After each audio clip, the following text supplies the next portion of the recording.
ગાંધીનગરમાં ગૃહ રાજ્યમંત્રી હર્ષ સંઘવીના અધ્યક્ષતામાં યોજાયેલા એક કાર્યક્રમમાં રાજ્ય પોલીસના એસઆઈટીની કાર્યક્ષમતા અને મહેનતને બિરદાવી પોલીસે મહત્વપૂર્ણ સિદ્ધિઓ પ્રાપ્ત કરી છે। એસઆઈટીએ 1.5 વર્ષમાં સિરામિક ઉદ્યોગ સાથે સંકળાયેલા મહત્વના મામલા ઉપર કાર્ય કર્યું છે।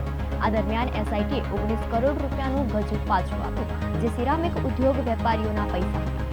આ એસઆઈટી દ્વારા નીકાળવામાં આવેલા અન્ય સિરામિક ઉદ્યોગ સાથે સંકળાયેલા 103 વેપારીઓના ફસાયેલા ₹39 કરોડનો પ્રશ્ન પણ ઉકેલવામાં આવ્યો। આ સફળતા જે રાજ્યની પોલીસ અને એસઆઈટીની કાર્યશક્તિ અને સક્ષમતા પર પ્રકાશ પાડે છે, એ તેવા પાટલા મઠાવવાનો અને રાજકીય આગેવાનીની મજબૂતી છે।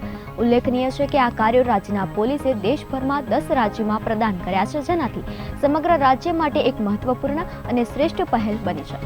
એસઆઈટીના આ અભિયાનોને દેશભરમાં અને રાજ્યમાં અનેક પ્રશંસા મળી રહી છે।